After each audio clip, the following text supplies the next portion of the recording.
Transition from high school to university can be overwhelming for both learners and parents, but there are ways that this could be made easier. Better so if institutions of higher learning create an inclusive environment where first-year students are enabled to thrive. Let's expand on this discussion with Dr. Moeng, the Deputy Vice-Chancellor for Learning and Teaching at Nelson Mandela University. Dr. Moeng, a very good afternoon to you. Welcome. Thank you for your time. The matric class of 2023 essentially beat the odds with a record 82.9% pass rate. They're now going to have to transition from high school to higher education institutions.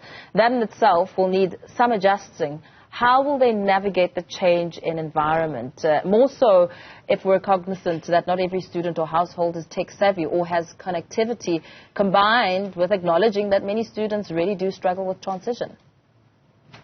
Yeah. Thanks, Paul. Good afternoon to your viewers. And thanks for having me. Yes, this is an old thing that students really struggle to transition. It's not only because of technology or COVID-19, but it has been there in our times as well. Because, you know, you are used to your community and your school, and now you're going to a big city with big, lights and influences from friends. So it's not just a transition that is academic that we need to look into, but a transition socially, because it's a different space that the students now have to get used to. But at our university, at Nelson Mandela University, we have programs to make sure that those students at least have an ease of transition as they go into university. What kind of programs are we talking about? We have a pre-university program where we have an app to connect with our applicants before even they are confirmed, so that they can talk to us as a university if they have questions, and it's in time of response. And we also have how-to buddies who are peer mentors at university, because when students come in, they are young, they feel that we're old enough to understand, where they come from and who they are. And so we match them with those peer mentors. But we also have our Mthonjeni unit, where it's a wellness center that looks at the mental wellness of students. So those are the things that we have: supplemental instruction for academic support, tutoring that we have, and we have our own lecturers who really go the extra mile in understanding and making sure that our students in the classrooms are heard and that they understand the content and skills that they need to acquire.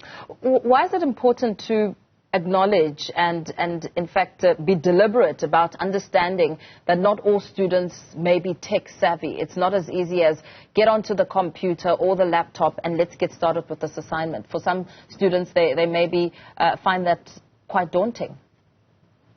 Yeah, and for us, student-centeredness is important, so the intention needs to be there. So you can have a bright strategy, but with no intention to really improve lives and experiences of students while they are at university.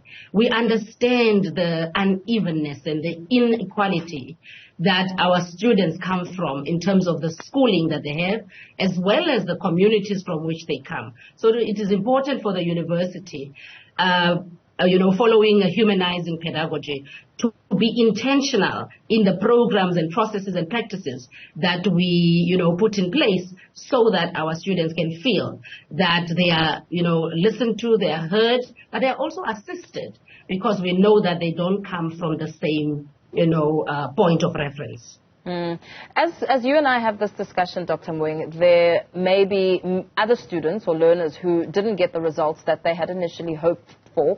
They may be panicking as a result. What would your advice be? I'd advise them to be calm, and I know it's stressful, so there's no one who can, calm you down after you felt that you have failed. But I know eventually, sense will kick in. There are programs that, the Department of Basic Education has rolled out in terms of second chance matric. So if you have a subject that you have failed, you can redo that subject with extra support from people who have experience. So I would advise them to try again. Do not give up.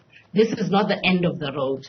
Once you have your matric, then you have the options. But if you did not succeed the first time, please try again. There are other opportunities and avenues that I know that there are NGOs as well that help out in after classroom mentoring and tutoring. Very sound advice. Thank you indeed. And also perhaps one last question before we let you go.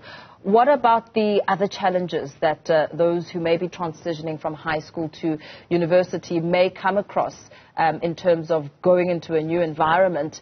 What are the other big student challenges that you are dealing with? Yeah, we're dealing with GBV.